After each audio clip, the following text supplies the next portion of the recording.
I'm Megan Skidmore, and welcome to the Beyond the Shadow of Doubt. I'm a woman, daughter, sister, spouse, mother, life coach, and person of faith on a mission to normalize asking questions and allowing doubts on a faith journey and all aspects of life. Join me as I bring this traditionally taboo topic out of the shadows of shame and into the light. I firmly believe we normalize through more talking and engaging in discussion. More talking peels back, exposes, and erases the layers of shame associated with asking questions and allowing doubts. When we are more authentic about our journey, we are more powerful because shame has no power in the face of authenticity. If you come from a high-demand background, it's possible you haven't taken the opportunity to thoughtfully consider your core values. Brené Brown said, living into our values means that we do more than profess our values. We practice them. We walk our talk. We are clear about what we believe and hold important, and we take care that our intentions, words, thoughts, and behaviors align with those beliefs, end quote. Before you can walk your talk, you must identify what your core values are. Research has shown that it is traumatizing when a therapist or mental health support person tries to impose their values upon their client. Identifying your core values is like thinking ahead of time. It reduces decision fatigue. It becomes your North Star, guiding you as you navigate new decisions or decisions you've come to realize that perhaps you didn't get to choose in the first place. Click the link in the show notes for my Determine Your Values guide. It will help you take the first steps to living a values-driven and aligned life by helping you identify what matters most to you. First Friday's free coaching, a confidential group to bring all the questions, vent frustrations, share fears, express doubts. Navigating a new and uncertain reality is hard enough. Let's remove the worry of judgment from others. In this group, I will help you help yourself so that you can be there for your child, family, loved ones, and for you too. Click the link in the show notes to sign up. You must complete the agreement. Hey everyone, welcome to Harmony, the fourth and final stage of faith. If you have been following along in this series, you know that I've been summarizing the 4 stages of faith by Brian McLaren from his highly successful book, Faith After Doubt. If you aren't familiar with the first 3 stages of faith, simplicity, complexity, and perplexity, listen to episodes 124, 126, and 129 to bring you up to speed. In Faith After Doubt, chapter 7, Brian sets the stage for us on the stage for faith of harmony. He says, in stage 1, we ascended to the heights, became masters of simplicity, stars of certainty, heroes of dualistic thinking, legends in our own minds.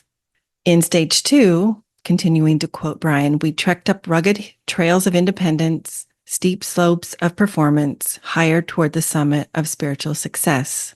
And then he also talks about skills that we mastered from our faith communities, like interpreting the Bible in, quote, our way, or sharing our faith with others, grasping difficult and complex concepts of our theology, or replacing bad habits, and so on.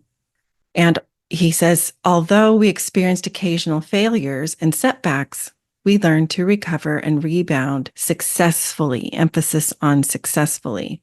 And then continuing to quote, he says, but then stage 3, even though it brings new gains, feels like the loss of all that we worked so hard to attain, descent from the heights. It brings new gains and feels like the loss of all that we worked so hard to attain, descent from the heights we worked hard to surmount. He likens this descent to a plunge or a fall, like Dante's protagonist dropping through various levels of hellish loss toward an inferno of abject despair, end quote. So he says we find ourselves thinking that all is lost.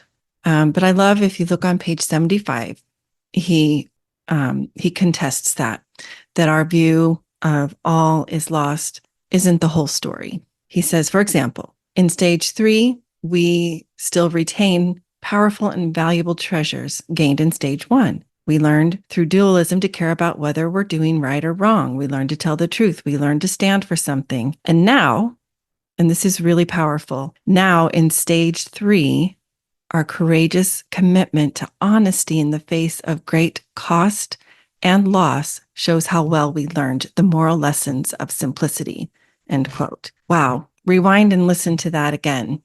That was really powerful. He goes on to say, similarly, in stage 3, we retain powerful treasures that we gained in stage 2.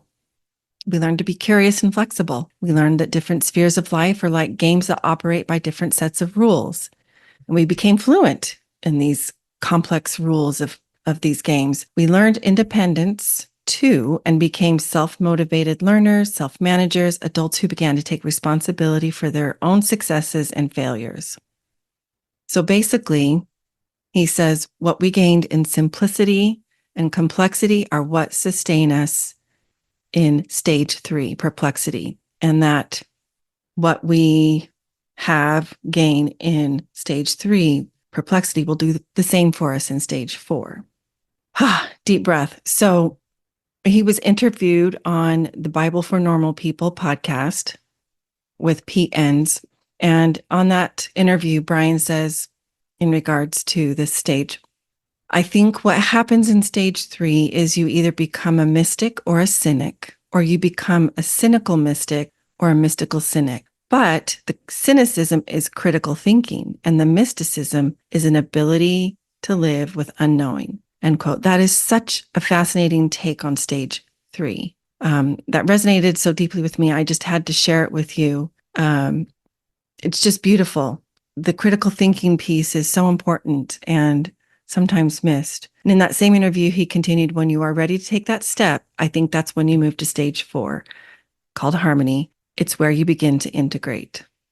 Awesome. So some of my own commentary here.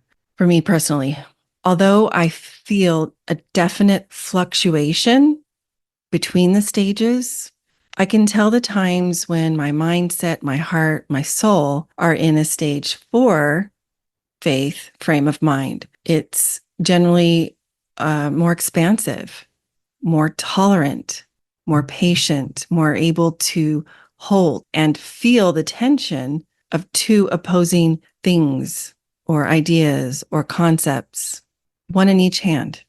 And additionally, it gives me the opportunity to increase in love and compassion towards all those around me in whatever stage of faith they may find themselves. It opens up a space without judgment. That is one of the beauties of harmony, in my opinion.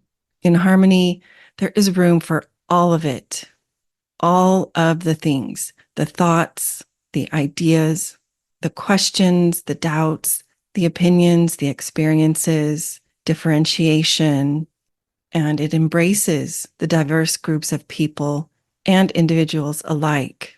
And in reference to the differentiation I mentioned, remember the cynicism Brian mentioned in the interview. The cynicism is what allows for, actually, it applauds critical thinking. And that can only come with differentiation.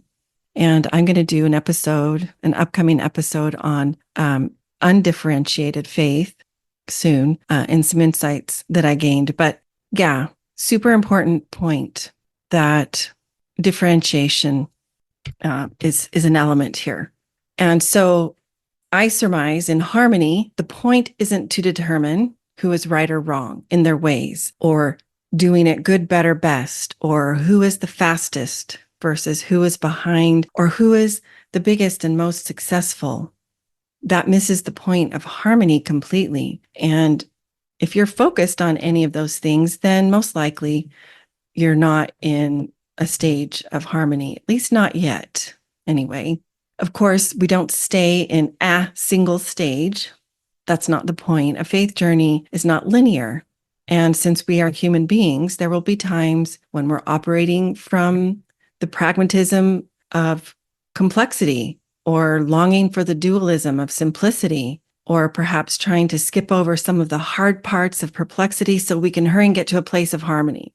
And if there's one thing I've learned, none of this can be rushed. It can't be forced.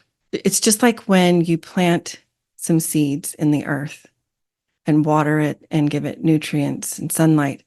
Some will germinate and sprout sooner than others. Some won't do that at all. And humans are the same. This is Mother Nature at her finest, both with seedlings and with us, the earthlings. Sorry, I couldn't help it. But it's the same.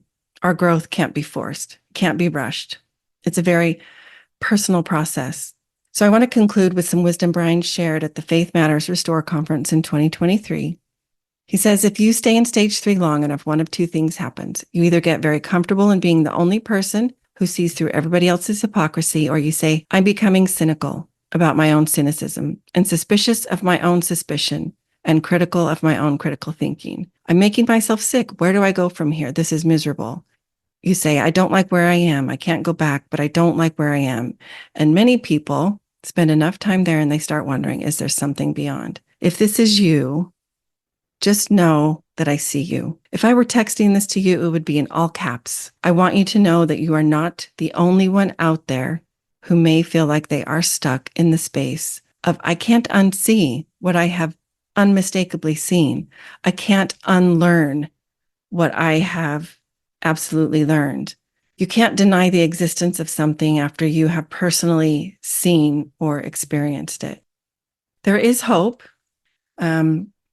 Brian continues, you learn to be interdependent rather than dependent or independent or counterdependent.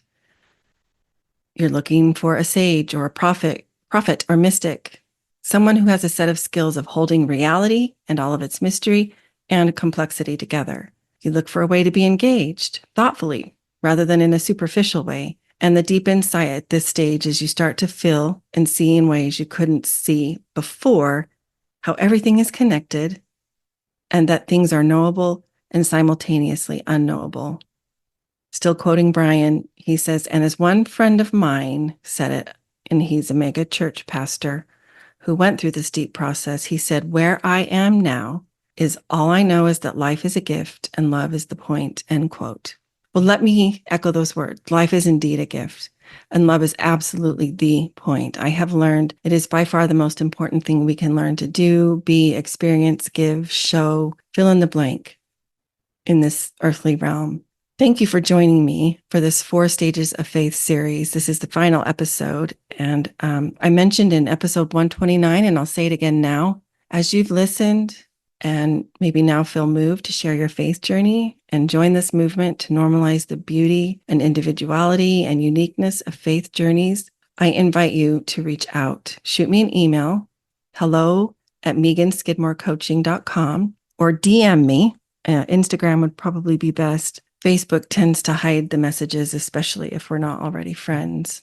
Regarding the sources I cited, please see the show notes. I've cited them completely. And I'm also including a link to a chart summary of the 4 stages of faith that I retrieved from Brian's website. At least I believe that's where I got it. Finally, please help me make friends with the algorithm. Subscribe so you're notified first when future episodes publish. And while you're at it, I wouldn't hate it if you would take a moment to leave a review on Apple Podcasts. All right, that's it. Thanks for joining me. Until next time.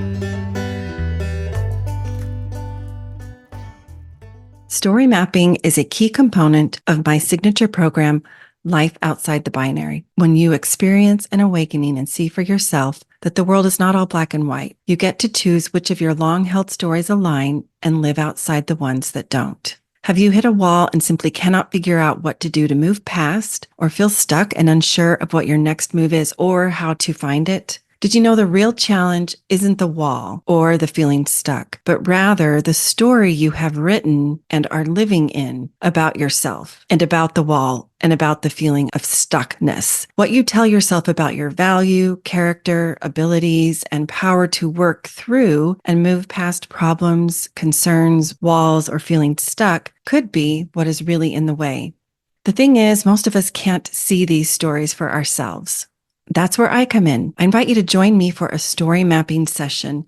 You will gain more than insight, clarity, and at least one tool you can start using today. You'll remember or learn for the first time how to breathe again. You will start to feel a glimmer of hope and sense possibilities. You'll start to see where your stories end and you begin. Nothing is off limits in our 75-minute intensive. The link is in the show notes.